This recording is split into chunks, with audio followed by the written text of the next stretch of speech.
What's up, guys? It's your boy XE1 back at it again with another banger of a video. In this one, we're going to read you Ming Shuo's abilities here. We have them up on screen, and also show you the Fusion Esper event rules and stipulations and read them to you so you can better understand them. For the update happening next week, this is the PTR server, so obviously things are subject to change, but I don't think they will for the most part, but we'll see. Let's jump into it.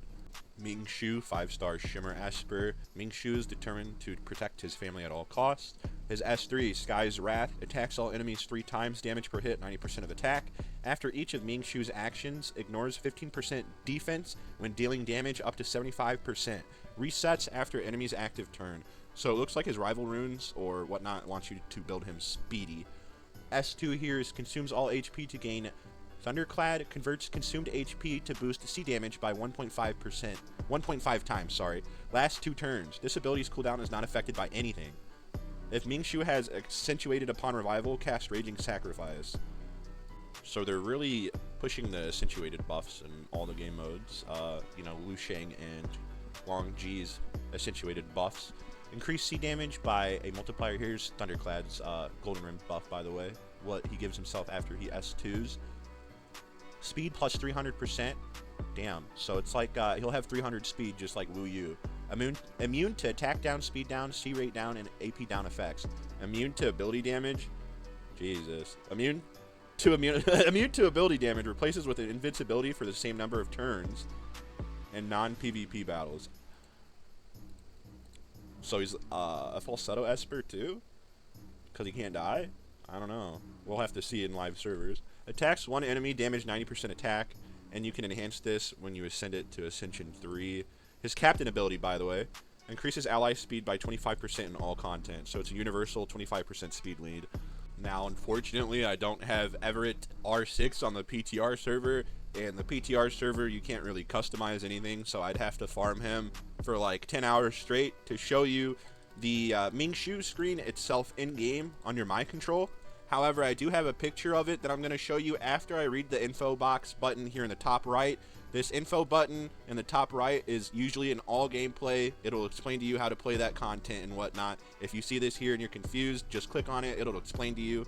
So after we click on it, we scroll down here. We could see all the different Espers, and it lists all the different Espers fusion rules. We can see here that limited time is still on the table, so like Moriyama could come back for another limited time, or they could create a new Shimmer or a different element, and that could come back in a limited time event, so just keep that in mind. However, Ming Shuo is not limited time, it is permanent, just like Tyr or Everett. Permanent, able to access and fuse as long as you have the criteria. So let me read the rules here. To fuse Ming Shuo, you'll need Ming Shuo's main wave, 6 secondary Espers that meet specific requirements, as well as the completion of fusion missions before gold to finalize the fusion. Main wave item, consumed upon fusion, obtainable in Desolate Land hard mode only, with a weekly acquisition limit. The acquisition rate and weekly limit increase based on the number of blessed Espers you own. The blessed Espers are the Espers from this Celestial Anomaly season, so those Espers are the blessed Espers that increase the number that you can acquire main waves per week. Secondary Espers must meet specific upgrade requirements and will not be consumed upon fusion. I know people are still worried about that, but they changed the fusion system to not consume Espers. It hasn't consumed Espers in like, I don't know, a year and a half or 2 years. It just resets them to level 1. Can be reused for repeated fusion attempts of the same Esper. Fusion mission. To proceed with fusion, you must complete specific challenge missions. The requirements for fusion missions vary with different number of fusion attempts. So the first one we're going to show you on the screen here in a second. It says that you have to complete all ritual miracle bosses difficulty 20 with 45 turns or lower. That's the first mission, I think. And so that'll swap, and that'll swap to a different mission. Like if you remember, let's show you if it lets me. Camille, you know how these missions swap every time you complete an Esper's fusion level? So like if I were to fuse her to R1 right now, these would swap to a different mission. That's basically the same with the Ming Shuo Shimmer, but it's way harder criteria than Camille, obviously, because it's a Shimmer.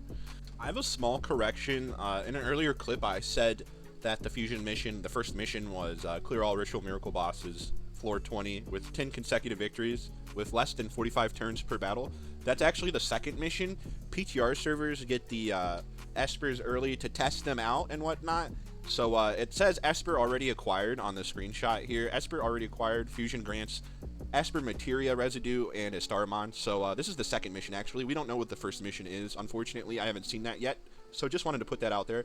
And if you keep your attention on the screen here, you can see that we have R0 Ming Shuo already, because the PTR program testers get a free copy of the Espers if you're in the program. So since we have a copy of him already, the Esper requirements here that you can see on the right bottom side of the image, each elemental class, you need R1 times 2 of the Esper, and it goes up per Ming Shuo resonance. So let's say you get Ming Shuo R2, you need to have R2 Espers of the elemental class, and so on and so forth. And for the Esper Gold Fusion cost, it says it's 5 mil. I don't know if that goes up per resonance, but that's a safe assumption. Also, the Fusion mission obviously changes per resonance, and this is the R1 resonance mission. Clear 20 F of all Ritual Miracle Boss challenges with 10 consecutive victories and an average of fewer than 45 turns per battle. So what does that mean? That means you do a multi-battle of 10 or a blitz battle of 10, and all 10 of the battles have to have 45 turns or under on floor 20 of the difficulty. And you have to do that for all 4 Ritual Miracle Bosses: Andros, Kronos, Fafnir, and Apep. And here's the Esper Blessing effects. Like I mentioned before, you need the 4 Celestial Anomaly Espers. You only need 1 to activate the loot effects here, but at the very least, you should have Lu Shang, and you should get a copy of the Meta Espers for free if you do play the game. If you're not super unlucky, you don't have to buy the pass. It just depends on your luck, but at the very least, you should have Lu Shang. So it says here, for each of the following Espers you own, Esper Ripple Loot plus 50% and weekly loot limit plus 50.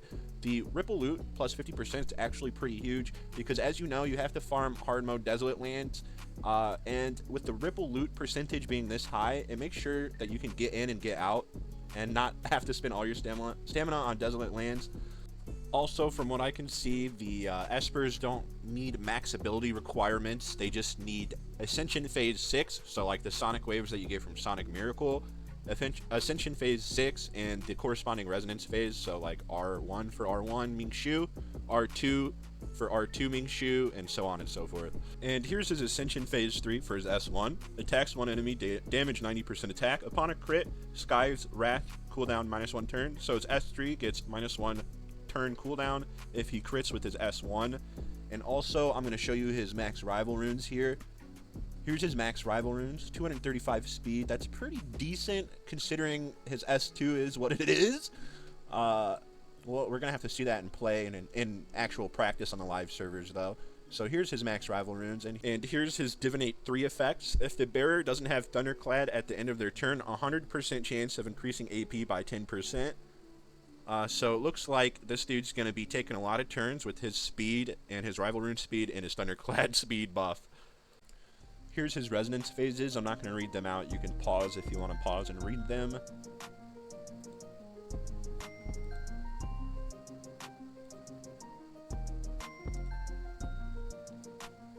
Here's his ability scaling here.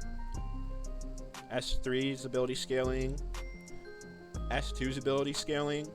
It only has cooldown reduction. It doesn't scale with any percentage. It's just cooldown reduction.